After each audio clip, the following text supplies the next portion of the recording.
Hello दोस्तों, मैं Hansraj Meena Narayan academy YouTube family पर आप सभी का स्वागत करता हूं। तो दोस्तों, जैसे कि आपको सभी को पता है कि अब हम ऑफलाइन क्लास लेते थे, लेकिन अब सभी स्टूडेंट के कहने पर ऑनलाइन क्लास भी चालू कर दी है। तो दोस्तों, 10 सालों से हम ऑफलाइन क्लास पढ़ा रहे हैं और आपको एक ही बात बोलेंगे कि सभी subject Narayan academy family YouTube channel पर आपको टॉपिक बाय टॉपिक बताया जाएगा। तो एसएससी की तैयारी जो कर रहा है, बैंक की तैयारी जो कर रहा है, railway, NTPC, MP TET, C TET, UP TET, तो सभी के वीडियो आपको इस चैनल पर मिलेंगे। तो सभी से आपसे बोल रहे हैं टॉपिक बाय टॉपिक पूरा कंसेप्ट टू कंसेप्ट चलेगा। तो मेरा नाम हंसराज मीना, आप सभी जानते हैं कि मैं कौन सा टॉपिक पढ़ाऊंगा आपको, मैथ्स। जिनको मैथ्स की बीमारी है, जिनको मैथ बिल्कुल भी नहीं आता, जो बिल्कुल भी मैथ नहीं जानते हैं, उनको मैं बिल्कुल जीरो लेवल से basic to basic, concept to concept, tricky to tricky सब टाइप से मैं आपको पढ़ाऊंगा। लेकिन कंसेप्ट अगर आपने एक बार समझ लिया, कंसेप्ट से आपने पढ़ लिया, तो आपको कभी किसी भी चैनल की या किसी भी बुक की जरूरत नहीं पड़ेगी। दोस्तों, किस टाइप से क्वेश्चन बनते हैं, एग्जाम में कैसे क्वेश्चन आते हैं, उसी पर हम ज़्यादा से ज़्यादा बातें करेंगे। सोल्व पेपर के क्वेश्चन पूरे के पूरे करेंगे। अब बात करें मैथ की, तो सभी को पता है कि मैथ कितने डिवाइड होते हैं। मैथ में आपका अंकगणित आता है, क्षेत्रमिति आता है, त्रिकोणमिति आता है, रेखा गणित आता है, बीज गणित आता है। तो जो सबसे ज़्यादा एग्जाम में क्वेश्चन आते हैं वो सबसे पहले हम कवर करेंगे। जैसे कि आपको पता है अंकगणित, सबसे ज़्यादा क्वेश्चन आपके एग्जाम में अंकगणित आते हैं। तो अंकगणित का कंसेप्ट लेके आए हम। अंकगणित को पढ़ाने के बाद में हम आपको बीजगणित पढ़ाएंगे, एलजेब्रा, क्षेत्रमिति पढ़ाएंगे, मेंसुरेशन। तो सभी हम टॉपिक बाय टॉपिक कवर करेंगे, इसलिए आप बिल्कुल एंड तक वीडियो देखना। और आज मैं जो क्लास आपको पढ़ाने वाला हूं, आज जो मैं आपको बेसिक जानकारी मैथ की देने वाला हूं, जिन स्टूडेंटों को मैथ की समस्या है, जो मैथ में बोलते हैं कि मैथ हमें बिल्कुल ही नहीं आता, मैथ को देख के ऐसे डर जाते हैं जैसे किसी जानवर को देख के डर जाते हैं, ठीक है ना। वो मैथ देख के वो ये क्या हुआ, मैथ तो हमें आता ही नहीं, मैथ की वजह से तो हमारा एग्जाम भी नहीं निकला। तो ये सब समस्या का समाधान अगर मेरे आपने सभी वीडियो देख लिया, तो दोस्तों मैं गारंटी करता हूं कभी जिंदगी में आप ये ना बोलोगे कि मैथ हमें नहीं आता है। मेरे 25 से 30 वीडियो में आप ये बोलोगे कि किसी का एग्जाम निकले या ना निकले, मैथ की वजह से मेरा एग्जाम जरूर नहीं रुकेगा। क्योंकि ये वीडियो मैं आपको बिल्कुल जीरो लेवल से, शून्य लेवल से मैथ की शुरुआत करने वाला हूं। तो ज्यादा बात ना करते हुए हम थोड़ी सी पढ़ाई के बारे में बात कर लेते हैं, ठीक है ना मैं आपको ट्रिक से पढ़ाऊंगा, ना मैं आपको फॉर्मूले से पढ़ाऊंगा, पूरा मैथ कंसेप्ट से पढ़ाऊंगा। ना कोई ट्रिक रहेगी, ना कोई फॉर्मूला। और क्वेश्चन के आंसर 10 से 12 सेकंड में आपके आएंगे। अब बोलते हैं सर बड़ी बड़ी बातें कर रहे हैं, तो भैया वीडियो देखना, मेरा पूरा का पूरा वीडियो आपको हर टॉपिक, लाभ हानि देख लो, परसेंटेज देख लो, संख्या पद्धति देख लो। अंक गणित में आपके 25 से 26 टॉपिक आते हैं, तो 25 से 26 टॉपिक में हम कोई फॉर्मूला यूज नहीं करेंगे और हर क्वेश्चन का आंसर 10 से 12 सेकंड में लेंगे। उसके लिए थोड़ा सा हमें मजबूत होना पड़ेगा। मजबूत कैसे होना पड़ेगा? अब ऐसे तो नहीं मजबूत आपके, मजबूत आप बहुत सारे लोग मजबूत भी होंगे। मजबूत इस तरीके से होना पड़ेगा, पहले आपको छोटी छोटी बातों पर ध्यान देना है। तो 1 से 2 वीडियो मेरा बेसिक जानकारी मैथ के बारे में आएगी। अगर जिन व्यक्ति को बेसिक जानकारी नहीं है तो वो बेसिक जानकारी ले लो भैया। और आपको बता दें कि 2021 आपके लिए एक तोहफा लेके आया है। और दोस्तों, ये तोहफा आपको ऐसा मौका है, 2021 में एमपी पुलिस की वैकेंसी आ चुकी है। आपको पता है कि एनटीपीसी का एग्जाम कितने दिनों से नहीं हो रहे थे। 2021 में एनटीपीसी के एग्जाम इसी 28 तारीख से स्टार्ट हो गए। तो सभी चीज़ें अच्छी होने वाली हैं। जिनके बुरे दिन चल रहे थे, अच्छे दिन आने वाले स्टूडेंटों के लिए तो बहुत अच्छी खुशखबरी है, ठीक है ना। कोरोना काल में जो नुकसान हुआ है, जो आपकी पढ़ाई का नुकसान हुआ है, उसको ध्यान में रखते हुए जो हम ऑफलाइन क्लास पढ़ाते थे, ठीक है ना, वो भी रेगुलर चली रही है। लेकिन जो स्टूडेंट दूर से हैं, जो नहीं आ पाते हैं, उनके कहने पर हम आपको जो ऑफलाइन में पढ़ाते हैं, बेसिक ही बेसिक हम आपको ऑनलाइन में पढ़ाने वाले हैं, ठीक है दोस्तों। अब आपको टॉपिक बाय टॉपिक नोट्स बनाना है। एक बार आपने कोई सा भी टॉपिक पढ़ लिया, जैसे कि प्रॉफिट लॉस पढ़ लिया, तो उसके आपको पूरा कंप्लीट नोट्स मिलेंगे और प्रॉफिट लॉस में जितने भी कंसेप्ट लगेंगे पूरा का पूरा मैं आपको कवर करवाऊंगा। तो आज की जो क्लास है वो बेसिक जानकारी के आधार पर है। बेसिक जानकारी कि जिन स्टूडेंटों को अंकों के बारे में जानकारी नहीं है, संख्या के बारे में जानकारी नहीं है, तो हम थोड़ी सी बात कर लेते हैं अंकों के बारे में और संख्याओं के बारे में। और छोटी छोटी बातें, बोलते हैं ना, छोटी छोटी बातों से बहुत बड़ी बातें बन जाती हैं। तो ऐसी छोटी छोटी बातों से ही आपको बहुत बड़ा कंसेप्ट समझना है, पूरा मैथ समझना है, लेकिन ये छोटी बातें ही आपको काम आती हैं। आपको पता है एक गुब्बारा फूला रहता है, कितना बड़ा गुब्बारा रहता है, लेकिन उसमें अगर पिन लगा दो तो वो क्या हो जाता है, फूट जाता है। तो ऐसे ही मैथ में अगर पूरा कंसेप्ट आपने समझ लिया तो वो गुब्बारे वाला काम करेगा। इन छोटी छोटी बातों से ही आपको पूरा कंसेप्ट समझ में आएगा। चलो, तो हम आपको आज पढ़ाने वाले हैं बेसिक जानकारी, मैथ के बारे में बेसिक जानकारी। कुछ आपको दिखाई दे रहा होगा अंक, अंक को हम क्या बोलते हैं, डिजिट बोलते हैं। तो देखो डिजिट क्या होता है कि अंक गणित में संख्याओं को लिखने के लिए हमें संकेतों के एक विशेष समूह की आवश्यकता होती है। सभी जानते हैं कि इसके बारे में अंक क्या होता है, लेकिन मैं आपको फिर बोल रहा हूं कि मैं 0 लेवल से पढ़ा रहा हूं, सभी स्टूडेंटों को ध्यान में रखते हुए मैं ये क्लास ले रहा हूं। तो आपको कुछ अच्छे क्वेश्चन भी आएंगे, कुछ कठिन क्वेश्चन भी आएंगे, लेकिन अपन शुरुआत 0 से कर रहे हैं। तो अंक की बात करें तो गणित में संख्याओं को लिखने के लिए हमें संकेतों के एक विशेष समूह की आवश्यकता होती है। और आप सब जानते हैं ये जो संकेत होते हैं वो कितने होते हैं, 10। तो 1 से 0 से स्टार्ट जो गिनती होती है 0 1 2 3 4 5 6 7 8 9, तो इस विशेष समूह को हम क्या बोलेंगे, अंक बोलेंगे, डिजिट बोलेंगे। अब डिजिट से बनने वाले जितने भी क्वेश्चन आपके एग्जाम में आते हैं वो मैं पूरे के पूरे आपको कवर करवाऊंगा, ठीक है। अब अंक तो ये बोल देंगे, लेकिन संख्या क्या होती है तो आप सब लोग जानते हो संख्या क्या होती है। जैसे 12 है, ये संख्या आपकी हो जाएगी, 13 है, संख्या हो जाती है। जो समूह में जोड़ देते हैं वो आपकी क्या कहलाती है, संख्या कहलाती है। तो मैं आपको थोड़ी देर बाद में आपको ये भी बताने वाला हूं कि संख्याओं को हम किन किन पद्धतियों में पढ़ते हैं, किन किन पद्धतियों में लिखते हैं, ये क्या है क्या नहीं है। तो पूरा का पूरा संख्या के आधार पर जितने भी क्वेश्चन आपके एग्जाम में बनते हैं वो भी हम कवर करने वाले हैं। लेकिन हम अभी बात कर रहे हैं अंक की, डिजिट की। अब डिजिट में कैसे क्वेश्चन बनते हैं, डिजिट में किस टाइप के क्वेश्चन आते हैं, उसके बारे में हम बात कर लेते हैं। अब अंक का शुद्ध मान या जातीय मान क्या होता है, तो आपको पता है अंक का शुद्ध मान या जातीय मान, इसको आप अंकित मान भी बोल सकते हो। इंग्लिश में इसको बोलते हैं face value of digit, face value of digit. दर्पण में देखते हो, अपना फेस देखते हो, वैसा का वैसा आपको दिखाई देता है, तो यही आपका क्या होता है, फेस वैल्यू। अंक का शुद्ध मान, जातीय मान, तो उसकी डेफिनेशन पढ़ लेते हैं कि एक दी गई संख्या में किसी अंक का जातीय मान उस अंक का अपना मान होता है। हमारा सरनेम होता है तो वही आपका जातीय मान होता है। एक दी गई संख्या में किसी अंक का जातीय मान उस अंक का अपना मान होता है। जैसे एग्जांपल उसने दिया है कि 54932, ऐसे एग्जाम दिया उसने 54932। आपसे पूछा है कि 5 का जातीय मान क्या है, तो फेस वैल्यू है, जैसा दर्पण में आप देखते हो वैसा की वैसा दिखाई देता है, तो 5 का जातीय मान क्या होगा, 5 ही होगा। क्लियर है। जैसे आपसे बोला 9 का जातीय मान क्या है, 9 का जातीय मान क्या है, तो 9 का जातीय मान क्या होगा, 9 ही होगा। क्लियर हो गया, जातीय मान आपका क्लियर हो गया। जो अंक आपको दे रखा वही आपका क्या होता है, जातीय मान होता है, ठीक है। अब बात कर लेते हैं हम, एक होता है स्थानीय मान, प्लेस वैल्यू।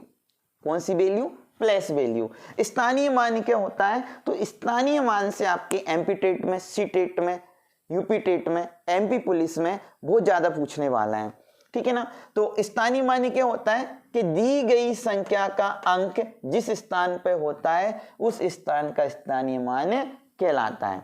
क्लियर हो गया। अब दी गई संख्या का अंक जिस स्थान पर होता है उस स्थान का स्थानीय मान कहलाता है। जैसे एक एग्जांपल दिया है, अब समझ लेते हैं हम। स्थानीय मान आपके लिए बहुत इंपॉर्टेंट है। अब आपसे पूछा है, ये आपका है 2 3 4 7 8, अब 7 का स्थानीय मान पूछा है, जैसे कि 23 47 8, या आप इसको बोल सकते हो। आपसे पूछा है कि 3 का स्थानीय मान क्या है, 3 का स्थानीय मान आपसे पूछा है। तो देखो जाति मान पूछता तो 3 का तो क्या हो जाता, 3 ही हो जाता, लेकिन 3 का स्थानीय मान क्या है, तो जिसे उसने बोला ना डेफिनेशन में, दी गई संख्या का अंक जिस स्थान पर होता है, तो 3 का जिस स्थान पर है तो उसका लिख लिया उसी स्थान पर, तो उसका वो क्या कहलाता, स्थानीय मान। इसके आगे कितने अंक है, 1 2 3, जितने अंक आगे होते हैं उतनी हम क्या बढ़ा देते हैं, 0 बढ़ा देते हैं। क्लियर हुआ। आपसे पूछा है कि 3 का स्थानीय मान क्या है, तो आपका 3 है उसी जगह पर रख लिया और उतनी हमने क्या बढ़ा दिए, 0। अब जैसे आपसे पूछा है कि भैया 4 का स्थानीय मान क्या, 4 का स्थानीय मान क्या है, तो आपको पता है जिस जगह पर अंक होता है उसको लिख लेते हैं और उसके आगे जितने डिजिट होते हैं उतनी हम क्या बढ़ा देते हैं, 0 बढ़ा देते हैं। तो ये तो हो गया आपका सिंपल क्वेश्चन, लेकिन यही क्वेश्चन आपका अगर पूछ ले दशमलव में पूछ लेता है कि दशमलव में कैसे निकालते हैं, तो देख लो। अगर आपसे पूछा है, एक और एग्जांपल देखना, जैसे कि 0.9372 ये आपसे पूछा है। पॉइंट के बाद में आपको पता है कि हजारों में नहीं गिन सकते, एक एक अंक करके गिनते, 93725। अब ऐसा क्वेश्चन आपका आ गया, अभी आपने पढ़ा था नॉर्मल कि जितने अंक होते हैं उसको लिख लेते हैं और उसके आगे कितनी बढ़ा देते हैं, 0 बढ़ा देते हैं। लेकिन देखो दोस्त, अब हम अगर अंक की बात कर रहे हैं तो अंक की तब तक बात करेंगे तब तक एग्जाम में अंक से बनने वाले क्वेश्चन आपके कवर होंगे। डिजिट से जितने भी क्वेश्चन बनेंगे, कंसेप्ट यही बोलता है, कंसेप्ट आपका यही कहेगा। अब ऐसा नहीं कि आपने स्थानीय मान पढ़ लिया, ये 2 बातें बता दी तो खत्म हो गया कंसेप्ट, नहीं। डिजिट से अंक से जितने भी क्वेश्चन आपके एग्जाम में बनेंगे, कंपटीशन एग्जाम में, आपको सभी को पता है कि नारायण एकेडमी पर कंपटीशन एग्जाम की तैयारी की जाती है। और मैं आपको आज बेसिक जानकारी जो बता रहा हूं ये हर एग्जाम में पूछा जाता है, कोई सा भी ऑल कंपटीशन एग्जाम में आपका ये क्वेश्चन आएगा। अब आपसे पूछ लिया है कि 2 का स्थानीय मान क्या है, 2 का स्थानीय मान क्या है। तो अभी तो हमने पढ़ा था, इधर पूछ लिया था, जैसे इस क्वेश्चन में पूछा है कि 4 का स्थानीय मान क्या है, तो आपने अभी तुरंत आंसर आ जाएगा कि 4 का जिस जगह पर होता है उसको लिख देते हैं और उसके आगे जितने अंक होते हैं उतनी क्या बढ़ा देते हैं, हम 0 बढ़ा देते हैं, ठीक है ना।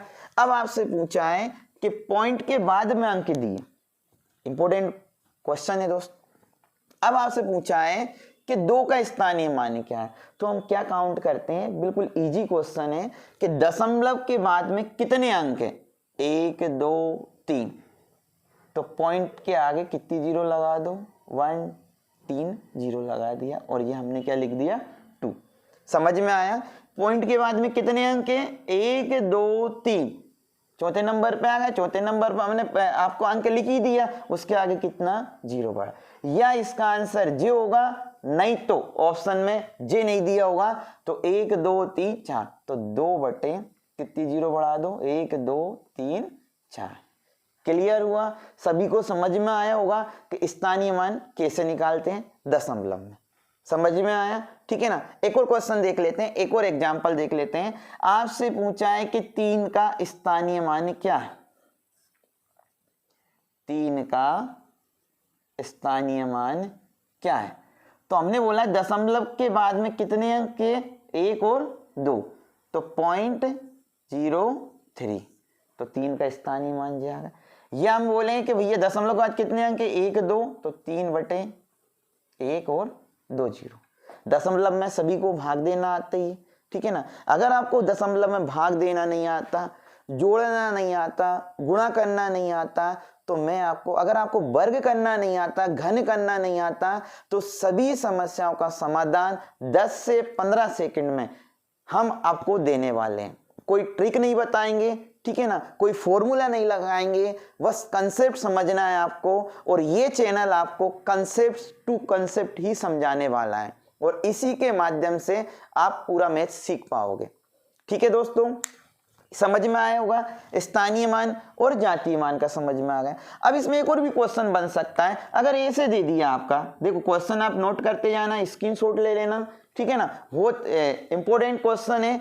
अगर ये पूछ लिया आपसे कि 25.123 यह दे दिया आपका, ये क्वेश्चन दे दिया, ठीक है ना। अभी हमने किया था नॉर्मल क्वेश्चन जिसमें कोई दशमलव नहीं था, फिर हमने किया दशमलव के बाद अंक थे। अब क्वेश्चन कर रहे हैं कि दशमलव के कुछ आगे अंक है और दशमलव के कुछ पीछे अंक, ठीक है। अब आपसे पूछा है कि 2 का स्थानीय मान क्या है। अब एग्जाम में अगर ये क्वेश्चन आपने पढ़ लिया, ये देख लिया, अब आप बोलोगे सर ये तो आपने पढ़ा दिया, ये पढ़ा दिया। अगर आपको जानकारी है बहुत अच्छी बात है, जिनको जानकारी नहीं है मैं आपको बता देता हूं, इससे ज्यादा एग्जाम में क्वेश्चन नहीं बनता है अंक से। 2 का स्थानीय मान, 2 के बाद में कितने अंक हैं, 1 अंक है, बस 1 0 बढ़ा दो तो 2 का स्थानीय मान क्या हो गया, ये हो गया। दशमलव के बाद हमें कोई मतलब नहीं है। लेकिन अगर आपसे पूछ लिया दशमलव के बाद वाला पूछ लिया कि 3 का स्थानीय मान क्या है, तो आपको मैंने अभी बताया है दशमलव के बाद कैसे करते हैं। तो आपको पता है कि दशमलव के बाद कितने अंक है, 1 और 2 अंक, तो 0.20 लगा के ये लिख दिया। यह आपको पता है 1/में कैसे करते हैं, तो समझ में आया होगा। अब स्थानीय मान और जातीय मान में इससे ज्यादा नहीं पूछेगा। अब ऐसे क्वेश्चन भी पूछ लेता है, ठीक है ना, स्क्रीनशॉट ले लेना, आप आराम से नोट्स बनाते जाना, क्योंकि जो मैं आपको बता रहा हूं वो दोबारा आपको वीडियो पर मिल जाएगा, लेकिन आप स्क्रीनशॉट ले लेना। अब देखना इससे और क्वेश्चन कैसे बनेंगे वो भी आप देख लो, आराम से आपको समझ में आएगा इससे बनने वाले क्वेश्चन। अब मैंने जैसे बोला है आपको 2424 का स्थानीय मान याद करो। कैसे, ये आपका एग्जाम्पल है, एक और समझ लो। 2424 का 2 का स्थानीय मान याद करो। किसका पूछा है, आपका 2 का स्थानीय मान आपसे पूछा है। अब आप सभी टाइप से सीख गए, एग्जाम में आपका ऐसा पूछेगा तो सामने वाले को नॉलेज हो जाएगा कि भैया ये पूछ क्या रहा। अब आपसे पूछा है तो एक तो 2 का स्थानीय मान ये लिख दिया हमने। अब स्थानीय मान जानते हो इसके आगे कितने अंक है, 1 2 3, कितनी 0 बढ़ा दी, 3 0। 2 का स्थानीय मान ये हो गया, और 2 का स्थानीय मानों का योग ऐसे पूछ लेता है, का योग कितना होगा, ये क्वेश्चन बन गया। योग बोले तो योग करना है, अंतर बोले तो अंतर करना है, गुणा बोले तो गुणा करना है। क्योंकि आपको पता है कि स्थानीय मान कैसे निकालते हैं, दशमलव में आपने सीख लिया, दशमलव के बाद वाले सीख लिए, दशमलव के आगे वाले सीख लिए। अब आपको कुछ भी बोले तो वो आप करना, आपको पता है 2 का जे हो गया और इस 2 का कितना हो जाएगा जे, तो आपका आंसर क्या है, योग बोल रहा है तो 20 20। समझ में आया दोस्त, आपको स्थानीय मान समझ में आ गया। अंक की बात कर रहे हैं, अब अंक से बनने वाले क्वेश्चन। अब मैं आपको इतनी छोटी छोटी बातें बताने वाला हूं कि किसी को पता होगा अच्छी बात है, जिनको पता नहीं है उनको पता भी चल जाएगा। लेकिन हम बात किसकी करेंगे, अंक से संबंधित क्वेश्चनों की बात करेंगे। तो अब जैसे मैं आपसे पूछता हूं, एक अंक की सबसे छोटी संख्या कौन सी है, सभी को पता होगा क्योंकि सभी जानते हैं एक अंक की सबसे छोटी संख्या कौन सी होती है, ठीक है ना। एक अंक की सबसे बड़ी संख्या कौन सी होती है, ये भी सभी जानते हैं। तो सभी को पता है कि एक अंक की सबसे छोटी संख्या कौन सी होती है और एक अंक की सबसे बड़ी कौन सी। ऐसे ही आपसे पूछ लिया 2 अंक की सबसे छोटी संख्या कौन सी होती है और 2 अंक की सबसे बड़ी संख्या कौन सी होती है। तो ये आपसे मैं छोटी छोटी बातें कर रहा हूं, लेकिन आगे चलकर आपको हर टॉपिक में काम आने वाली है। इसलिए हम 2 वीडियो में आपको बेसिक जानकारी देंगे, जिससे कि आपको मैथ सीखने में बहुत मदद मिलेगी। अब जैसे मैंने अंक की बात कर रहे हैं, अपना अंक रहेगा एक अंक की छोटी संख्या कौन सी, छोटी संख्या। तो सभी को पता है कि एक अंक की छोटी संख्या क्या है, 1। और एक अंक की बड़ी संख्या, जिनको पता नहीं वो देख लो, एमपी टेट में ऐसे घुमा घुमा के क्वेश्चन देते हैं। एक अंक की बड़ी संख्या 9, ठीक है। 2 अंक की छोटी संख्या 2 अंक की छोटी संख्या, सभी जानते हैं 10, और 2 अंक की बड़ी संख्या 99। ठीक है, अब आप ये सब जानते हुए भी मैं आपको बता रहा हूं, लेकिन इससे क्वेश्चन कैसे बनेंगे वो भी आप फोकस करना।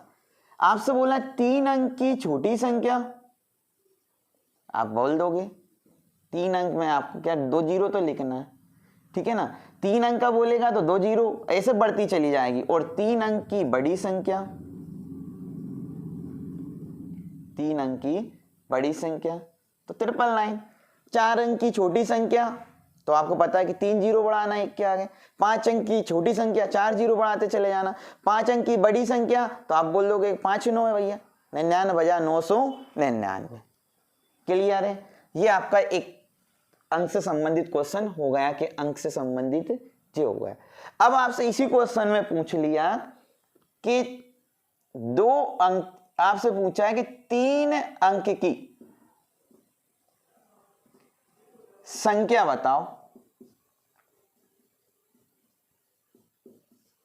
क्या पूछा है दोस्तों? 3 अंक की संख्या बताओ। ना तो आपसे छोटी पूछा है और ना ही आपसे बड़ी पूछा है, आपसे पूछ लिया 3 अंक की संख्या बताओ। क्या पूछा है? 3 अंक की संख्या बताओ। ना तो वो आपसे बड़ी पूछ रहा, ना आपसे छोटी पूछ रहा। ऐसी कंडीशन में आपको क्या बताना है? तो आप जानते हो कि 3 अंक की संख्या क्या होती है, तो आप क्या करना है कि 3 अंक की बड़ी संख्या में से 2 अंक की बड़ी संख्या घटा दो, तो आपको क्या प्राप्त होगी? 3 अंक की संख्या। क्लियर हुआ? ना वो बड़ी पूछेगा ना वो छोटी पूछेगा, और आपसे पूछा है कि 3 अंक की संख्या बताओ, तो आपका आंसर जा रहा है। अब जैसे आपसे पूछ लिया है कि 4 अंक की संख्या बताओ, ना आपसे बड़ी पूछ रहा ना आपसे छोटी। ऐसे भी पूछ सकता है कि 4 अंक की संख्या कितनी बन सकती हैं, तो आपको मैंने बताया कि 4 अंक की बड़ी संख्या में से 3 अंक की छोटी संख्या, बड़ी संख्या घटा दीजिए, तो ये आपका आ जाएगा 9000। क्लियर हुआ? आपको समझ में आया? 1 अंक की छोटी संख्या 1 होती है, 1 अंक की बड़ी संख्या 9 होती है, ठीक है ना। 2 अंक की छोटी संख्या 10 होती है, 2 अंक की बड़ी संख्या 99 होती है। ऐसे ऐसे ऐसे करके आप पूरी संख्याओं को बता सकते हो। लेकिन ना वो बड़ी पूछे ना छोटी पूछे, एग्जाम में ऐसा जरूर पूछता है, इसलिए मैं आपको बता रहा हूँ। ये राजस्थान रिट में पूछा गया था क्वेश्चन, इसलिए मैंने आपको ये बताया। अब अंक की बात कर रहे हैं, अंक से बनने वाले क्वेश्चन है, ठीक है ना। अंक से ही बनने वाले क्वेश्चन है। मंजिल दूर है आपकी, लेकिन पढ़ना जरूर है दोस्तों, ध्यान रखना है। मंजिल दूर है लेकिन पढ़ना जरूर है। तो चलो देखते हैं, और मैं आपको कंसेप्ट टू कंसेप्ट पढ़ा रहा हूं, ये बात आप ध्यान से देखिए, ठीक है ना। अब अंक की बात कर रहे हैं, अब अंक में और कैसे क्वेश्चन बनेंगे, कि और कैसे क्वेश्चन बन सकते हैं, तो देखो अब मैं आपसे बोल रहा हूं कि 4 अंकों की संख्या बताओ जिसकी पुनरावृत्ति संभव ना हो। आपसे क्या पूछा है कि 4 अंकों की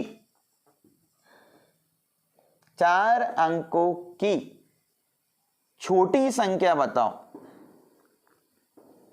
छोटी संख्या बताओ जिसकी पुनरावृत्ति संभव ना हो, पुनरावृत्ति संभव ना हो। ऐसे क्वेश्चन आपको एमपी टेड में देखने को मिलेंगे, ठीक है ना। पुनरावृत्ति, पुनर्समूहन, ठीक है ना, 1 का मित्र, 2 का परम मित्र, सब हम बताने वाले हैं। लेकिन आपको क्वेश्चन अभी अंक का चल रहा है, डिजिट का चल रहा है, तो डिजिट पे ही बात करेंगे हम, दूसरी बात नहीं करेंगे। एक बात ध्यान रखना, डिजिट जब तक कंप्लीट नहीं होगा तब तक हम डिजिट से आगे बढ़ने वाले नहीं है। तो देखो 4 अंकों की छोटी संख्या बताओ जिसकी पुनरावृत्ति संभव ना हो। अब देखो 4 अंक की छोटी संख्या आप जानते हो कि 3 जीरो लगाना, ये 1 2 3, 4 अंक की छोटी संख्या हो गई। 4 अंक की बड़ी संख्या 4 9 होगा, लेकिन इसमें पुनरावृत्ति संभव हो रही, मतलब जीरो की पुनरावृत्ति का मतलब होता है कोई अंक रिपीट नहीं होना चाहिए, कोई भी अंक क्या नहीं होना चाहिए, रिपीट नहीं होना चाहिए। तो आपको पता है कि 4 अंक की संख्या कौन सी होगी भैया, छोटी।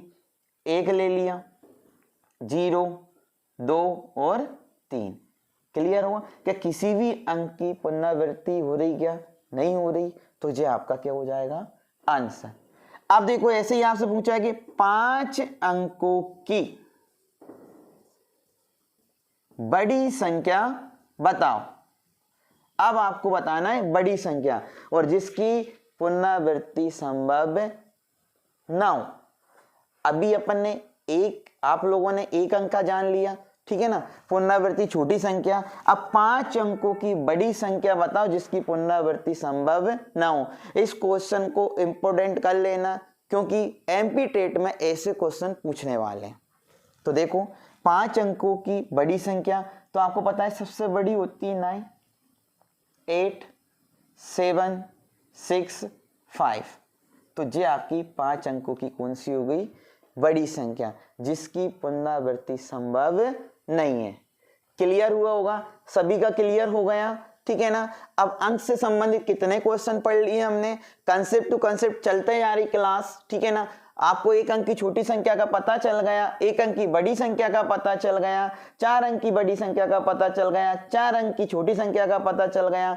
जब वो बड़ी ना बोले ना छोटी बोले तो उसको कैसे निकालते ये भी आपको पता चल गया। इसके बाद में अगर ऐसे क्वेश्चन आ जाए एमपी टेट जैसे, तो 4 अंकों की छोटी संख्या बताओ जिसकी पुनरावृत्ति संभव नहीं है, ये पता चल गया। तो इन सब का आपको पता चल गया, मतलब अंक आपके क्या हो गए? कंप्लीट। लेकिन फिर भी अगर क्वेश्चन घुमा के दे देता है, घुमा के कैसे दे देता है? एक क्वेश्चन और देख लेते, एक क्वेश्चन इससे और देख लेते हैं हम कि ज्यादा से ज्यादा क्या घुमाएगा आपको क्वेश्चन में। अंक से संबंधित जो क्वेश्चन बनेंगे उसमें क्या घुमाएगा वो देख लो। अब आपसे पूछा है कि 0, 1, 2, 3 ये आपका क्वेश्चन है। 0, 1, 2, 3 ये अंक है। से बनने वाली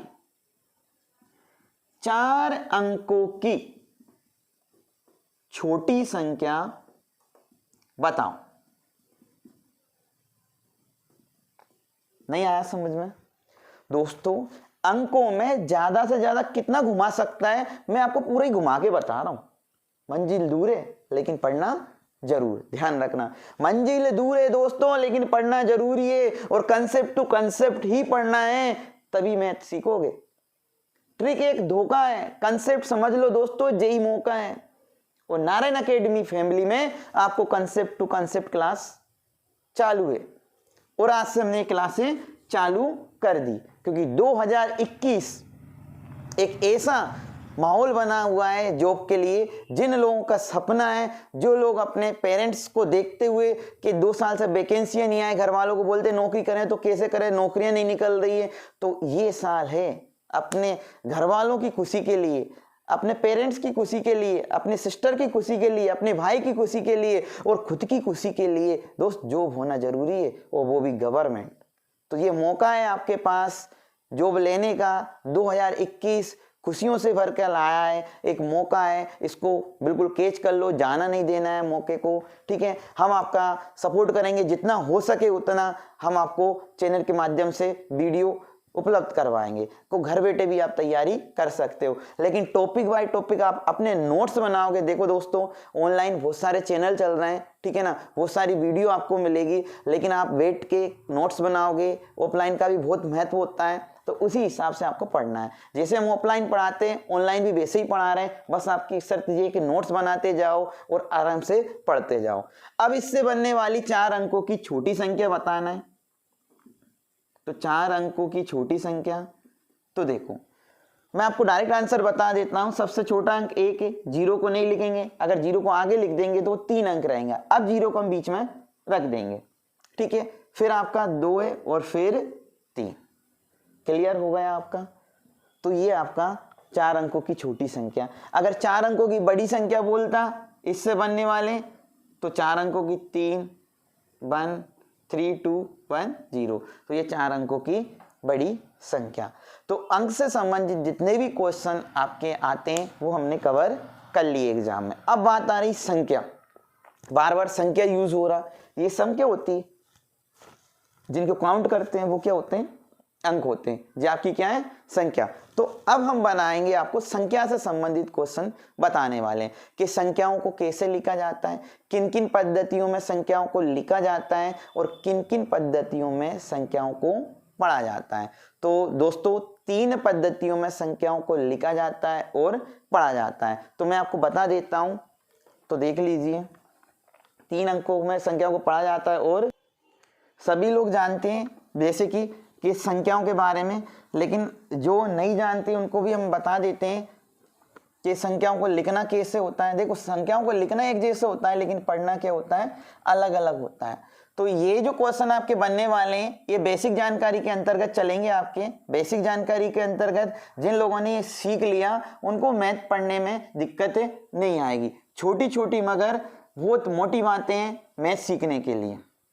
मैथ कोई बड़ा इतना हुआ नहीं है कि जिनको बना के रखा लोगों ने कि मैथ की वजह से हमारे ये क्वेश्चन रह जाते हैं, मैथ की वजह से हमारे वो क्वेश्चन रह जाते हैं, वो टॉपिक रह जाते हैं, या वो पेपर नहीं निकला मैथ की वजह से। तो इन समस्याओं का समाधान करने के लिए ऑफलाइन से लेकर हम ऑनलाइन आपको सेम टू सेम पढ़ाने वाले हैं। तो देख लो दोस्तों, संख्याओं को किन किन बातों में, किन किन पद्धतियों में लिखा जाता है और संख्याओं को किन किन पद्धतियों में पढ़ा जाता है। तो संख्या को 3 पद्धतियों में लिखा जाता है। 3 पद्धति में लिखा और पढ़ा जाता है। पढ़ा, राइटिंग समझ में नहीं आ रही तो मैं बोल के बता रहा हूं आपको कि 3 पद्धति में पढ़ा और लिखा जाता है। ये 3 पद्धति कौन सी होती है, तो हम आपको लिख देते हैं। नंबर 2, जरूरी नहीं कि नंबर पहला ही हो, आगे पीछे। कि पहली है देवनागरी संख्या पद्धति।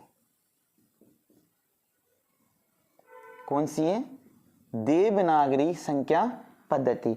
जो स्टूडेंट एमपी टेट की तैयारी कर रहा है, मैं 100% गारंटी दे रहा हूं कि यहां से आपका एक क्वेश्चन जरूर आएगा। इसलिए इसको अच्छे से देखना है।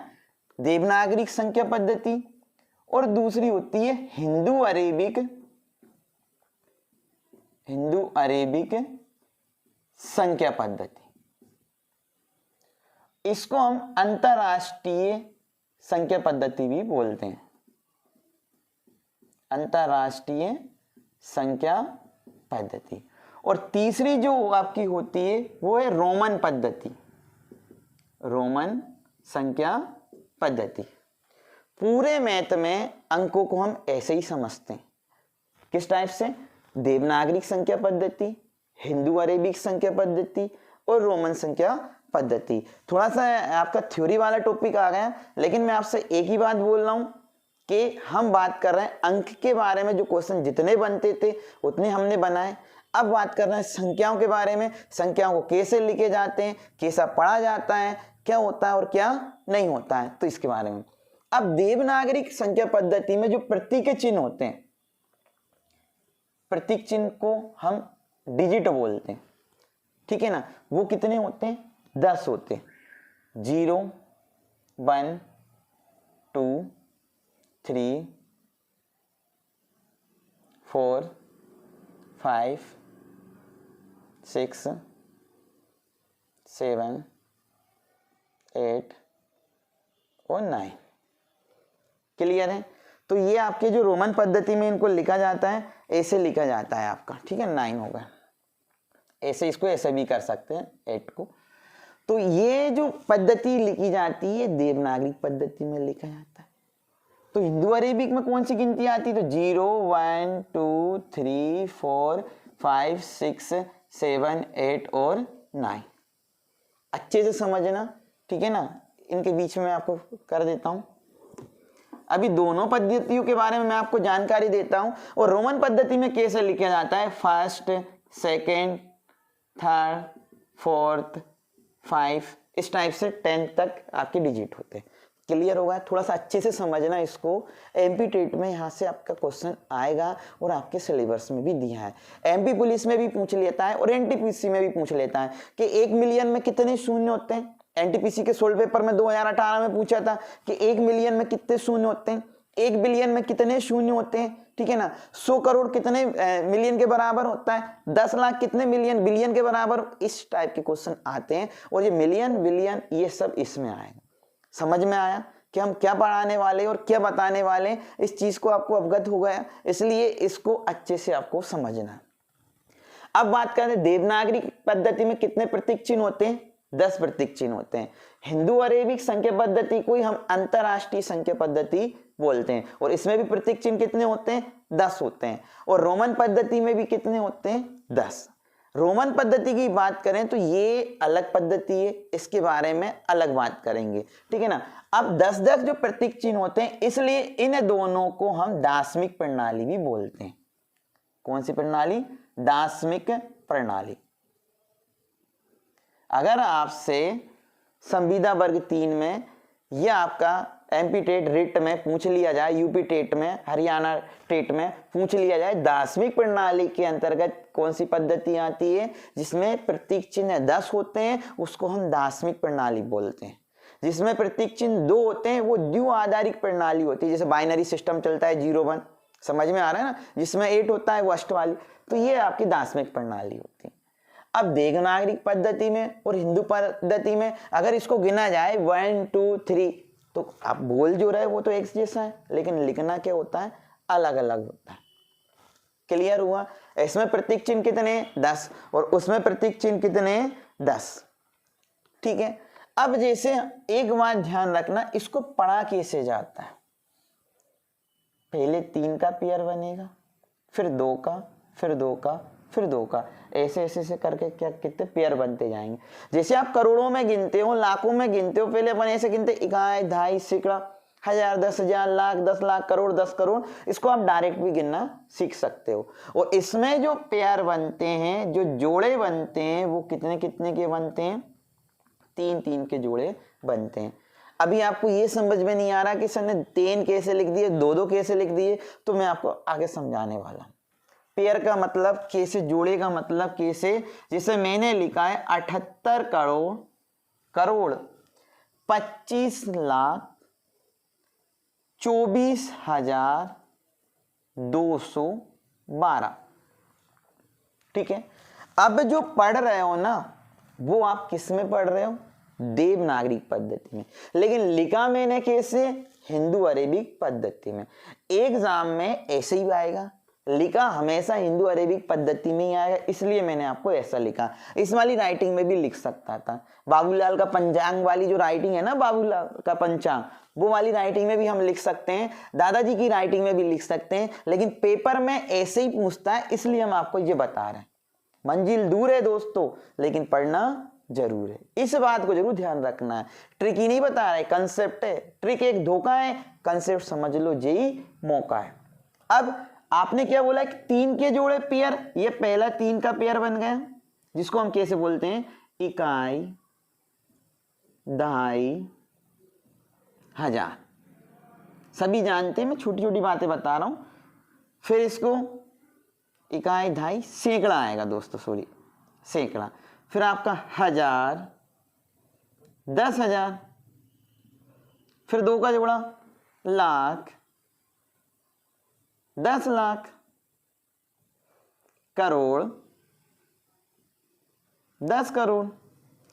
तो आपने क्या पढ़ लिया, 78 करोड़ 78 लाख करोड़ 25,24,212, ये पढ़ना आपको आता है, ठीक है ना। एग्जाम में भी आपसे ऐसे ही पूछेगा, सब हम जो गिनती करते हैं लाखों और करोड़ों में करते हैं, लेकिन कभी बिलियन और मिलियन का नाम भी सुना है आपने, सभी लोग जानते हैं। तो थोड़ा सा मैं आपको कंसेप्ट समझाने की कोशिश कर रहा हूं कि जो अंतरराष्ट्रीय पद्धति में, जैसे यूट्यूब पे जाओगे कि 1 मिलियन सब्सक्राइब हो गए, 1 बिलियन सब्सक्राइब हो गए, वो अंतरराष्ट्रीय पद्धति में जाता है, क्योंकि इसका गिनना अच्छा होता है। अब 3-3 के जोड़े कैसे, अब आपको ये बोला है 3-3 का जोड़ा बनाया और आपसे बोला है 78 करोड़ 25,24,212 को हिंदू अरेबिक पद्धति में पढ़ के बताओ, लिख के बताओ।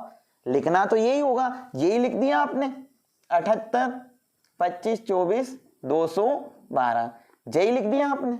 हम दोनों पद्धतियों के बारे में बात कर रहे हैं, रोमन पद्धति को अभी छोड़ रहे हैं। नेक्स्ट वीडियो में रोमन पद्धति की पूरी कहानी लेकर आएंगे, क्योंकि वीडियो लंबा हो जाएगा और ये वीडियो आपको पता है बेसिक जानकारी का पहला वीडियो। ऐसे बेसिक जानकारी का एक और वीडियो आएगा, इसके बाद में आपका topic by topic class start हो जाएगी। लाभ हानि पढ़ना है, परसेंटेज पढ़ना है, चक्रवृद्धि ब्याज, साधारण ब्याज, ये सब बिना फॉर्मूले से मैं आपको पढ़ाने वाला हूं।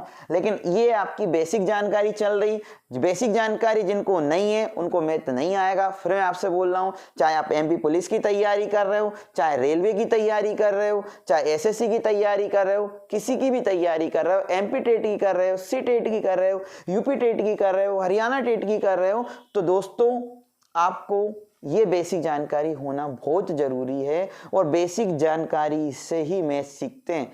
मैथ आपको पता है कि मैथ आपको तभी आएगा जब आपको बेस क्लियर होगा। और मैं आपको एक नींव जो भरते हैं मकान की नींव, और आज मैं नींव भरने का काम कर रहा हूं और ये नींव 2 वीडियो में भरी होगी। जब आपका पिलर मजबूत होगा, नींव मजबूत होगी, तो आप उसका कितना ही बड़ा आशियाना बना देना, उसमें कोई शिकायत नहीं आएगी। अगर नींव ही कमजोर है तो मकान तो गिरने वाला है। इसलिए हम नींव को मजबूत कर रहे हैं।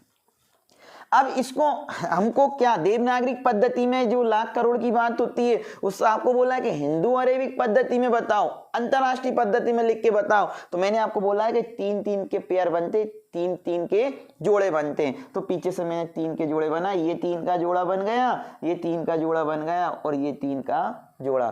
दोस्तों लिखा वही है, लिखा वही है, लेकिन अब देखना पढ़ने में कितना फर्क आएगा। आपको पता है यहां तक तो यही चलता है, इकाई, दहाई और सैकड़ा। फिर 1000, 10,000 दिखाई नहीं दे रहा होगा मैं आपको छोटा छोटा अक्षर में, लेकिन सुनाई तो दे रहा होगा आपको। 10,000 और 100,000, कितने हजार? 100,000। अब दोस्तों जब हम देवनागरिक पद्धति में लाख की बात करते हैं तो, लेकिन अंतरराष्ट्रीय पद्धति में मिलियन की बात करते हैं। मिलियन, 10 मिलियन और 100 मिलियन। देवनागरिक पद्धति में करोड़ की बात करते हैं, लेकिन अंतरराष्ट्रीय पद्धति में करोड़ की जगह बिलियन की बात करते हैं। किसकी बात करते हैं? बिलियन की। तो अभी हमारा जो बात है वो मिलियन तक ही सीमित है। अब इसको कैसे पढ़ेंगे कि 782 मिलियन 524,000, 782 मिलियन 524,212। अब ये पढ़ा होगा आपका, क्लियर हो गया। अब इसको हम कैसे पढ़े हमने कि 782 मिलियन 524,212। तो आपको समझ में आया, मुझे उम्मीद है आपको समझ में आ गया होगा कि देवनागरिक पद्धति में कैसे पढ़ा जाता है और हिंदू अरेबिक पद्धति में कैसे पढ़ा जाता है। लेकिन रोमन पद्धति में इसको ऐसे नहीं पढ़ सकते हैं। रोमन पद्धति में इतने काउंट नहीं कर सकते, करोड़ों मिलियन बिलियन की बातें नहीं होती है, इसलिए रोमन पद्धति फ्लॉप है।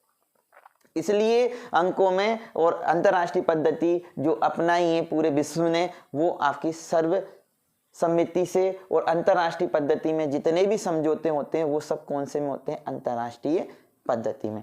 क्लियर हो गया। अब मैं आपसे बोलूं कि 224 मिलियन 512,120 लिख के बताओ, तो आप लिख दोगे, क्योंकि आपको पता चल गया कि मिलियन में क्या होता है। अब आपका क्वेश्चन आया था एनटीपीसी में कि 1 मिलियन बराबर कितने शून्य होते हैं?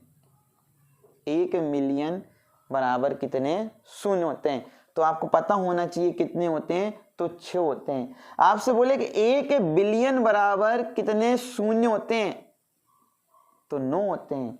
और 1 ट्रिलियन बराबर कितने शून्य होते हैं, ये आपका एमपी टेट में, सी टेट में, यूपी टेट में जरूर पूछा जाएगा, तो ध्यान देना है। तो इसमें कितने होते हैं? 12। क्लियर है। आगे हम बात कर लेते हैं। आपको समझ में आ गया होगा देवनागरिक संख्या पद्धति को कैसे पढ़ना है, हिंदू अरेबिक संख्या पद्धति को कैसे पढ़ना है। तो मुझे उम्मीद है आपको समझ में आया। अगर समझ में नहीं आया एक बार वीडियो और देख लेना। अब इसमें से क्वेश्चन कैसे बन सकते हैं, बनाने वाला कैसा है, कुछ भी बना सकता है, तो हम भी बना के देख रहे हैं। आपसे पूछा हिंदू अरेबिक पद्धति और देवनागरिक पद्धति में ऐसा कौन सा अंक है जो समान है। डिजिट की बात कर रहे हैं दोस्तों, तो कौन सा अंक आपको दिखाई दे रहा? तो शून्य दिखाई दे रहा। क्लियर है? दूसरा क्वेश्चन बनाएगा तो कैसे बनाएगा? हिंदू अरेबिक पद्धति और देवनागरी पद्धति में कितने प्रतीक चिन्ह होते हैं? तो 10 प्रतीक चिन्ह होते हैं। क्लियर है? तो दोस्तों आपको समझ में आया होगा देवनागरी पद्धति और हिंदू अरेबिक पद्धति। अभी हमने बात सिर्फ 2 बातों की, एक संख्या की बात की और एक नंबर की। अब बार बार शून्य की बात होता है। जब भी हम वीडियो स्टार्ट करते हैं कि हम आपको शून्य लेवल से बताएंगे, जीरो लेवल से बताएंगे, तो ये जीरो की भी बहुत इंपॉर्टेंस होती है। कहीं ना कहीं जीरो का भी बहुत ज्यादा रोल है। तो आज जीरो को ही निपटा देते हैं, जीरो की फाइल पूरी। दोस्तों मंजिल दूर है लेकिन पढ़ना जरूर है, ध्यान रखना। अब मैं आपको जीरो का कंसेप्ट बता रहा हूं, ट्रिक धोखा है, कंसेप्ट समझ लो मौका है। अब हम तीसरा क्वेश्चन आपको बताने वाले हैं जीरो, और जीरो की पूरी फैमिली के बारे में मैं आपको जानकारी बता रहा हूं। जैसे कि अंक की फैमिली के बारे में जानकारी बताई, संख्या की फैमिली के बारे में जानकारी बताई, अब मैं आपको जीरो की फैमिली के बारे में जानकारी बताने वाला हूं। जीरो से संबंधित कॉम्पिटिशन एग्जाम में जितने भी क्वेश्चन आते हैं आप पूरा का पूरा कवर कर लोगे, एक क्वेश्चन भी बाहर नहीं जाएगा। तो आपको अच्छे से पूरा वीडियो देखना। हमारा वीडियो लगभग 1 घंटे का होने वाला है, तो इसमें आपका बेसिक जानकारी रहेगी, और बेसिक जानकारी में अगर जीरो के संबंध में आपको जानकारी नहीं है तो आप आगे चल के जो टॉपिक आने वाले उसमें आप आंसर नहीं दे पाओगे। इसलिए अब जीरो के बारे में, अगर जीरो की जानकारी लेकर आप हीरो बनने वाले हो दोस्तों, आपको मैथ आने वाला है, इसलिए जीरो की जानकारी मैं आपको बताने वाला हूं। तो देख लीजिए जीरो के, तो जीरो के बारे में बात कर रहे हैं दोस्तों। शून्य डिजिट है, अंक के अंतर्गत आता है। शून्य इंपॉर्टेंट है, जीरो अंक के डिजिट है। और जीरो की बात करें तो जो पूर्ण संख्या होती है उसकी जो शुरुआत होती है वो जीरो से होती है, इसलिए हम उसको कौन सी संख्या बोलते हैं? पूर्ण संख्या बोलते हैं। अब किसी भी संख्या में अगर हम जीरो का गुणा करते हैं, सभी जानते हैं वैसे, किसी भी संख्या में सभी स्टूडेंटों को पता है कि किसी भी संख्या में अगर हम जीरो का गुणा करेंगे तो आंसर क्या आएगा? जीरो। क्लियर है? अगर हम किसी भी संख्या में जीरो का भाग देंगे, संख्या डिजिट कोई सा भी हो सकता है, अंक कोई सा भी होता है, तो उसका मान कितना आएगा? अनंत। अगर किसी भी संख्या की पावर या अंक की पावर जीरो है तो उसका मान क्या आएगा? 1 आएगा। सभी को क्लियर है? ठीक है ना? क्या आएगा? 1 आएगा। क्लियर है? अब आपसे पूछा है पहला क्वेश्चन, इंपॉर्टेंट है। जीरो का जो क्वेश्चन आपके कंपटीशन एग्जाम में आता है दोस्तों, जीरो के बहुत सारे क्वेश्चन बनते हैं। सबसे ज्यादा क्वेश्चन बनता है MP TET, UP TET, C TET. शिक्षक से संबंधित जितनी भी परीक्षाएं हैं, यूपी टेट, हरियाणा टेट, कोई सी भी परीक्षा है, जीरो से क्वेश्चन जरूर आता है। और आपको पता है कि किसी भी सिंप्लीफिकेशन आप पढ़ोगे, आप परसेंटेज पढ़ोगे तो भी जीरो का यूज होने वाला है।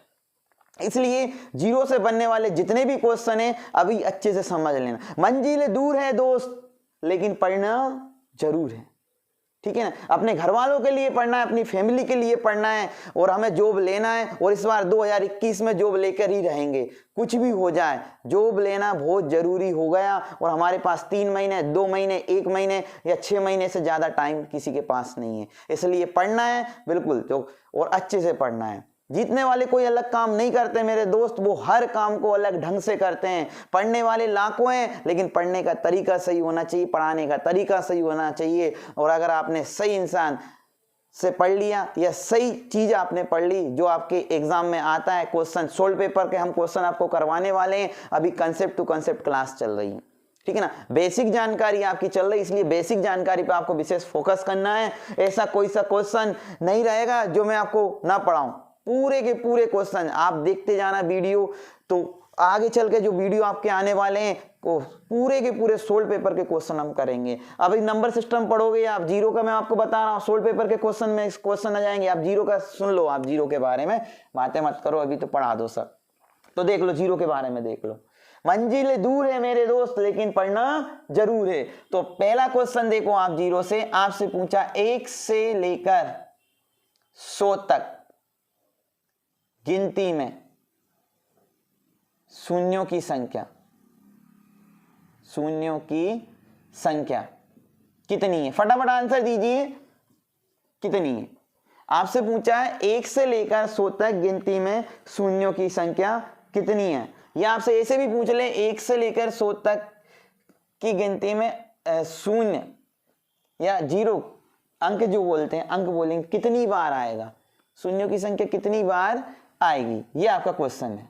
अंक कितनी बार आएगा? सभी को पता है 1 से लेकर 100 तक 10 बार आता है, और 100 में डबल जीरो होती तो कितनी बार आएगा? 11। क्लियर है? आंसर कितना आ गया? 11। अब यहां से मुझे एक बात याद आई है, यहां से आपसे ऐसे भी पूछ सकता है 1 से लेकर 100 तक में कोई सा भी अंक पूछ सकता है कि 5 कितनी बार आता है। 1 से लेकर 100 तक ऐसे पूछ लेता है। संख्या पद्धति में 1 से लेकर 100 तक अंक 5 कितनी बार आएगा? सोल्ड पेपर का क्वेश्चन है दोस्तों, कितनी बार आता है? 5 कितनी बार आता है? सोच के देखो, 1 से लेकर 100 तक के अंक 5 कितनी बार आता है? तो आपको पता है कि 10 बार तो आते ही आता है। 5 10 बार तो आते ही आता है, ये तो आपको पता है। 1 से लेकर 100 तक की गिनती में कोई सा भी अंक 10 बार तो आते ही आता है। लेकिन एक वो 5 वाली लाइन होती है, 51, 52, 53, तो आपका कितनी बार आएगा? और 55 पे डबल बार हो जाता है। 10 तो जी हो गए और 11 हो, तो टोटल कितना हो गए? 21 बार। अब 5 की बात नहीं कर रहे हैं दोस्तों कि 5 ही इंपॉर्टेंट कि 5 ही आएगा। 5 इंपॉर्टेंट नहीं है, आपका 9 भी पूछ सकता है, आपका 7 भी पूछ सकता है, 6 भी पूछ सकता है, 3 भी पूछ सकता है। तो कुछ भी पूछ लें अंकों के बारे में तो कितनी बार आएगा? 21 बार आएगा। 2 भी 21 बार आता है, 3 भी 21 बार आता है, ऐसे कुछ भी पूछ सकते हैं। अभी हम जीरो के बारे में बात कर रहे थे, तो 5 बीच में आ गया तो कोई दिक्कत नहीं, ये क्वेश्चन इंपॉर्टेंट है। अब जीरो पे ही जाते हैं वापस अपन ने। अब आपसे पूछा है कि 1 से लेकर 100 तक की संख्याओं में अगर आपस में गुणा किया जाए तो शून्यों की संख्या कितनी होगी? क्वेश्चन क्या है? दूसरा क्वेश्चन देख लेना, 1 इंटू 2 इंटू 3 इंटू 4 इंटू 5, ऐसे करके डेढ़ इंटू 99 इंटू 100, अंत में शून्यों की संख्या कितनी है? शून्यों की संख्या कितनी है? दोस्तों इंपॉर्टेंट है, मैं आपसे फिर बोल रहा हूं, जीरो की बात चल रही है। हम जिस तरीके से मैं आपको पढ़ा रहा हूं कि जीरो आ गया तो जीरो की पूरी फैमिली के बारे में जानकारी लेंगे, तब तक आगे बढ़ने ही नहीं है, नहीं पढ़ेंगे जब तक जीरो के बारे में आप हीरो ना बन जाओ। ऐसे ही किसी भी अंक के बारे में तब तक बात करेंगे तब तक उसका एग्जाम में जितने भी क्वेश्चन पूछे गए होंगे। अब आपको पूछा है कि अगर 1 से लेकर 100 तक सभी संख्याओं को आपस में गुणा कर लिया जाए तो जीरो कितनी बार आएगा? तो दोस्तों आप इतना गुणा कर दोगे क्या? कर दोगे क्या? नहीं कर पाओगे इतना, और फिर जीरो की संख्या। तो एक कंसेप्ट मैं आपको बता रहा हूं, कोई ट्रिक नहीं है, कंसेप्ट है जो आपका जीरो में पूरा काम करने वाला है। कि कुल संख्या कितनी है? कुल संख्या देखना है, कुल संख्या कितनी है कि 100 है, बस 100 है। इसमें आप 5 का भाग दे दो। ये मत करना कि यहाँ 5 है तो 5 का भाग दे रहा है, नहीं। हमेशा कंसेप्ट मतलब क्या होता है, एक बार कंसेप्ट लगाओ और पूरा कंसेप्ट सॉल्व कर दो। ट्रिक से एक ही क्वेश्चन सॉल्व होता है, ट्रिक एक धोखा है, कंसेप्ट समझ लो मेरे दोस्त, मौका है। ठीक है, मंजिल अभी दूर है लेकिन पढ़ना जरूर है, वो भी कंसेप्ट टू कंसेप्ट। 5 का भाग दिया, 20 बार गया। भाग तब तक देंगे, डिवाइड तब तक करेंगे तब तक शेषफल 5 से कम ना आ जाए। फिर 20 में हमने किसका भाग दिया? 5 का, 5 चौके 20, शेषफल कम आ गया। टोटल कितनी बार भाग गया कि 20 बार और 4 बार, इनको जोड़ दो, 20 + 4 कितने हो गए? 24। तो आप मोबाइल से कैलकुलेटर से गुणा करके देख लेना, अंत में शून्यों की संख्या कितनी आएगी? 24 ही आने वाली है दोस्त। क्लियर है? एक बार और देख लो। हमने क्या किया कि जितने भी आपको पता है कि प्राकृत संख्या है, संख्याओं के बारे में भी बात करेंगे बहुत सारी। ये संख्या कितनी तक है? 100 तक। 100 में हमने किसका भाग दिया? 5 का कंसेप्ट है, 5 का भाग दिया, 20 बार गया। फिर 20 में 5 का भाग दिया, कितनी बार गया? 4 बार। अब जितनी बार जब तक भाग देते तब तक शेषफल से कम ना आया। अब सभी को हमने जोड़ दिया, तो 20 और 4 कितने हुए? 24। तो अंत में शून्यों की संख्या कितनी होगी? 24। क्लियर हुआ? एक और क्वेश्चन देखो दोस्तों, 1 2 3 4 5 इंटू 5 इंटू 6 डेट ऐसे कर दिया और आपका बोल दिया 500 तक। अंत में शून्यों की संख्या कितनी है? फटाफट आंसर बताइए। मैंने कंसेप्ट आपको बता दिया, अब तो आप आग लगा दोगे दोस्तों। अंत में शून्यों की संख्या कितनी? इतने तो समझदार है, बस इशारा काफी है। दिशा बदलने के लिए सही दशा बदलने के लिए सही दिशा का होना जरूरी है। और देख लो, और दिशा के साथ साथ दशा के साथ साथ हैबिट भी बदलना है। अवर हैबिट्स इन अवर फ्यूचर, हमारी आदतें ही हमारा भविष्य तय करती है। आपने कैसी आदतें डाल रखी है वो आपको पता है। आपने सोने की आदत डाल रखी है, सुबह 8 बजे की आदत डाल रखी है, सुबह 8 बजे उठ सो सोकर वो 8 बजे की आदत डाल रही। जो स्टूडेंट मॉर्निंग में जल्दी उठ जाता है वो अपने सपनों के प्रति अगर सजग है, अपने सपनों को साकार करना चाहता है, अपने पेरेंट्स के सपनों को साकार करना चाहता है, अपने परिवार को खुश रखना चाहता है, उसकी आदतें अच्छी होंगी। अवर हैबिट्स इन अवर फ्यूचर, हमारी आदतें ही हमारा भविष्य तय करती है। आपको कैसे खाना है, कैसे खाने की आदत है, आपको क्या करना है, कैसी आदत है, तो आपकी आदतें ही आपका भविष्य। अगर आपकी आदतें खराब है तो उसको बदल लो दोस्तों, क्योंकि 2021 आपका है। मंजिल दूर है दोस्त, लेकिन पढ़ना जरूर है। आदतें आपको चेंज करोगे तो ही आपकी जॉब लगेगी। कैसी आदतें की बात कर रहे हैं? आपको टीवी देखना अच्छा लगता है, टीवी देख देख के टीवी देखने की आदत डाल दी। आपको क्रिकेट खेलना अच्छा लगता है, क्रिकेट खेल खेल कर क्रिकेट खेलने की आदत डाल दी। आपको लेट नाइट मोबाइल चलाने की आदत है, मोबाइल चला के 2 बजे तक मोबाइल चलाने की आदत डाल दी। आपको सुबह 9 बजे उठने की आदत है, सुबह 9 बजे उठ के सुबह 9 बजे उठने की आदत डाल दी। जो काम अच्छा लगता है वो काम करना बंद कर दो दोस्तों।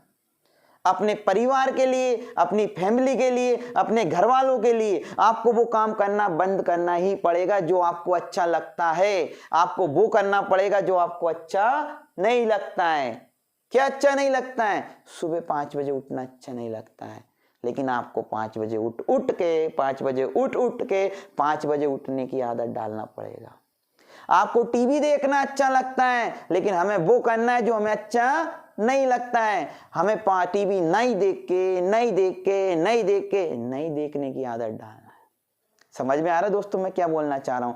ये क्यों करना है? हमारे घर वालों के लिए करना है, हमारी फैमिली के लिए करना है, हमारी गवर्नमेंट जॉब के लिए करना है। और 2021 में हमें इसको हर हाल में पाना है, चाहे कुछ भी हो जाए, चाहे कितनी भी गंदी आदतें हो, उसको चेंज क्यों ना करना पड़े। क्योंकि हमारे पेरेंट्स ने जो हमसे उम्मीद रख रखी है, हमारे रिश्तेदार ने जो हमसे उम्मीद रख रखी है, हमारी फैमिली ने जो हमसे उम्मीद रख रखी है, वो उम्मीद पर हमें खरा उतरना है। हमें घर वालों को धोखा नहीं देना है। बहुत दे लिया धोखा, वैकेंसी नहीं आ रही, जॉब कहां से लगाएं? जॉब भी लगेगी दोस्त, वैकेंसी भी आ गई, लेकिन ऐसी आदत डाल दी इस दौरान हमने, वैकेंसी नहीं आने के दौरान, जो हम उस आदतों को जकड़ लिया, उस आदतों ने हमको जकड़ लिया। अब उससे बाहर निकलना है तो हमें वो काम करना है जो हमें अच्छा नहीं लगता। पढ़ना अच्छा नहीं लगता, पढ़ कर पढ़ने की आदत डाल दो। मैथ करना अच्छा नहीं लगता, मैथ कर मैथ करने की आदत डाल दो। जीके अच्छा नहीं लगता, जीके पढ़ कर जीके पढ़ने की आदत डाल दो। करंट अच्छा नहीं लगता, करंट पढ़ कर पढ़ो तो सही, पढ़ने की आदत लग जाएगी। अब आज से, अभी से हमें वो आदतें डालना है जिससे कि हमें अच्छा नहीं लगता था, लेकिन हमें वो आदतें डालना ही पड़ेगा अगर हमें कामयाब होना है, सक्सेस होना है, गवर्नमेंट जॉब लेना है। दोस्तों आपकी हेल्प के लिए हम जो आपको ऑफलाइन पढ़ाते थे, आपको पता है एमपी में सबसे ज़्यादा एमपी पुलिस में सिलेक्शन देने वाला संस्थान नारायण अकेडमी है। अगर नहीं है तो पता, आप सर्च भी कर सकते हो दोस्तों। तो आपसे ऑफलाइन जो पढ़ाने वाले थे हम, वो अब ऑनलाइन में भी वही पढ़ाने वाले हैं। तो आपको वो आदतें डालना है। रेगुलर आपको 2 से 3 घंटे हमारे वीडियो को देखना है। जिनको मैथ नहीं आता है उनको मैथ नहीं आता है, अगर वीडियो देख लिया, देख देख के आप मैथ करना सीख जाओगे। तो आज एक ही बात सीखना है कि हमें वो काम करना है जो हमें अच्छा नहीं लगता। सुबह उठना अच्छा नहीं लगता तो वो उठ कर सुबह उठने की आदत डाल दो। पढ़ना अच्छा नहीं लगता, पढ़ कर पढ़ने की आदत डाल दो। ठीक है ना। कुछ काम हमें हमारी फैमिली के वजह से या हमारे पेरेंट्स की खुशी के लिए जो हमें आलस चीजें जो होती है, एक बार अपनी फैमिली के बारे में जरूर सोच लिया करो दोस्तों कि अगर हमारी गवर्नमेंट जॉब नहीं लगी तो हमारा क्या होगा, और अब नहीं लगी तो कब लगेगी, और ये नहीं करा तो क्या करेंगे, ये जॉब नहीं की तो फिर कौन सी जॉब करेंगे। 2021 आने वाला है और आपके लिए एक वरदान साबित होने वाला है। बस आप वो काम करना स्टार्ट कर दो जो आपको अच्छा नहीं लगता है, और सब ऐशो आराम छोड़कर 3 महीने मेहनत कर डालो, जिससे कि आपकी फैमिली मेंबर्स, आपका परिवार, आपका भाई, आपके रिश्तेदार सब जो उम्मीद आपसे लगा रखी है उस उम्मीद पर आप खरे उतर जाओ दोस्तों। तो दोस्तों आगे बढ़ते हैं। जीरो की बात कर रहे हैं। जीरो का कंसेप्ट समझने के बाद में आपको हीरो बनना है और कंसेप्ट टू कंसेप्ट क्लास आपको पढ़ना है। ये मेरी बेसिक जानकारी है, आगे देख लेते हैं। अब आपने क्या किया होगा, टोटल संख्या में आपने क्या कर दिया, 5 का भाग दे दिया। ये 5 का भाग दे दिया, कितनी बार गया, 100 बार। फिर 100 में आपने 5 का भाग दिया, कितनी बार गया, 20 बार। फिर 20 में आपने 5 का भाग दिया, कितनी बार गया, 4 बार। तो आपके टोटल कितने हो गए, 124। तो अंत में शून्यों की संख्या कितनी हो गई दोस्तों, 124। क्लियर हुआ। धीरे धीरे समझ लेते हैं, टाइम ज्यादा हो गया। नेक्स्ट वीडियो में आपको मैं जीरो का, अभी इसी वीडियो में कंप्लीट करवाने वाला हूं जीरो का। इसके बाद में नेक्स्ट वीडियो में मैं आपको बेसिक वाली क्लास, मैथ सीखने वाली क्लास आपको पढ़ाने वाला हूं। और देख लीजिए दोस्तों, अगर क्वेश्चन ऐसा आ जाता है, अगला क्वेश्चन देख लीजिए, 2 × 4 × 6 × 8 डेढ़ इंटू 100, और बोले अंत में शून्यों की संख्या कितनी है, अंत में शून्यों की संख्या कितनी है। जल्दी से जवाब दीजिए दोस्तों, आपको आंसर आना चाहिए। अंत में शून्यों की संख्या कितनी है। अभी कंसेप्ट मैंने आपको बताया है, चाहे कुछ भी आ जाए, अंत में शून्यों की संख्या कितनी है। बताओ इस क्वेश्चन का आंसर। आपको पता है, कंसेप्ट समझ में आ गया, आंसर आप फटाफट बता दीजिए। तो हमने क्या किया, टोटल संख्या लेते हैं, टोटल संख्या। कल मैं आपको संख्याओं की जितनी भी जानकारी है कि सम संख्या कौन सी होती है, प्राकृत संख्या कौन सी होती है, पूर्ण संख्या कौन सी होती है, अनुवर्ती संख्या कौन सी होती है, पूर्णवर्ती संख्या कौन सी होती है, परिमेय संख्या कौन सी होती है, अपरिमेय संख्या कौन सी होती है, जितनी भी संख्या मैथ में यूज होती है, सब संख्याओं की जानकारी कल के वीडियो में मैं आपको देने वाला हूं। कल का वीडियो बहुत ही इंपॉर्टेंट रहेगा, इसलिए मैं आपको बता रहा हूं। सब वीडियो कंसेप्ट टू कंसेप्ट हमारी क्लास चालू है। मंजिलें दूर है मेरे दोस्त, लेकिन पढ़ना जरूर है। अपने घर वालों के लिए, अपनी फैमिली के लिए पढ़ना बहुत जरूरी है। देख लीजिए, अंत में शून्यों की संख्या कितनी है, तो ये 100 है। लेकिन देखो दोस्तों, 2, 4, 6 सम संख्या है, तो ये 100 थोड़ी ना है। हम यहाँ पर कुल संख्या लेते थे, कुल मतलब टोटल संख्या लेते थे। तो आपको पता कि 100 है तो आधी सम होगी और आधी क्या होगी, विषम। तो इसका आधा किया हमने, कितना हो गया, 50, और 50 में 5 का भाग दिया 10 बार, फिर 5 का भाग 10 में दिया 2 बार। तो अंत में शून्यों की संख्या कितनी होगी दोस्तों, 12। क्लियर है, समझ में आया। कुल संख्या में भाग देते हैं। एक और क्वेश्चन है दोस्त, लास्ट क्वेश्चन है इस वीडियो का, ठीक है ना। फिर कल मिलते हैं। 1 × 3 × 5 × 7 × 79 में अंत में शून्यों की संख्या कितनी है, अंत में शून्यों की संख्या कितनी है, 79। अब आपको क्या समझ में आया, क्या दिखाई दे रहा कि ये तो सम संख्या थी, ये प्राकृत संख्या थी। अगर जानकारी नहीं है तो घबराने वाली बात नहीं, कल के वीडियो में मैं आपको क्लियर कर दूंगा। जितनी भी संख्या मैथ में यूज होती पूरी की पूरी यूज करना सिखा दूंगा आपको कल का वीडियो में। बेसिक जानकारी चल रही है आपकी भी, कंसेप्ट समझना है आपको। कंसेप्ट समझना यही मौका है, ट्रिक एक धोखा है। मंजिल दूर है मेरे दोस्त, लेकिन पढ़ना जरूर है। क्यों पढ़ना है आप जानते हो, जो कितनी जरूरी है। और 2021 खुशियों से भरा होना चाहिए। 3 महीने अगर आपने पढ़ाई कर ली तो गारंटी है, जैसे मेरा मैथ का वीडियो चल रहा है वैसे ही आपका साइंस का आने वाला है, वैसे ही एमपी का आने वाला है, सबका वीडियो आने वाले हैं। बस आपको अब आप घर पे बैठ कर भी आप तैयारी कर सकते हो।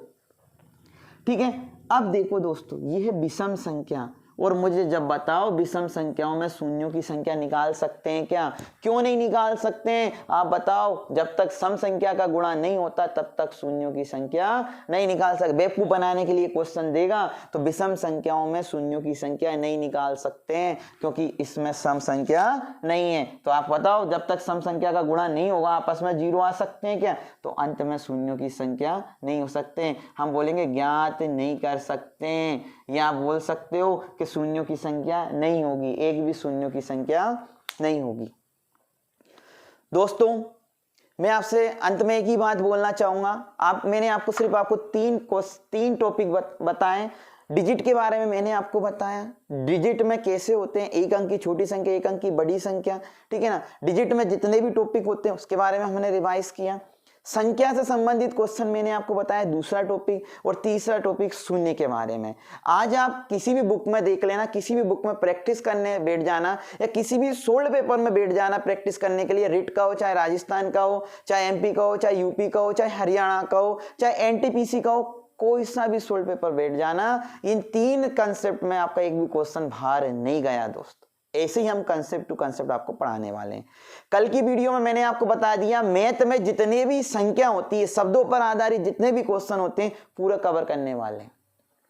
प्राकृत संख्या से बनने वाले क्वेश्चन, पूर्ण संख्या से बनने वाले क्वेश्चन, पूर्णांक संख्या से बनने वाले क्वेश्चन, परिमेय, अपरिमेय, भाज्य, अभाज्य, अनुवर्ती, पूर्णवर्ती, जितनी भी संख्या है उनसे बनने वाले क्वेश्चन हम आपको कल के वीडियो में लाने वाले हैं। इसलिए इस वीडियो को ज्यादा से ज्यादा शेयर करो, सब्सक्राइब करो, और अपने दोस्तों को बता दो कि हंसराज मीना सर अब आ गए यूट्यूब पर।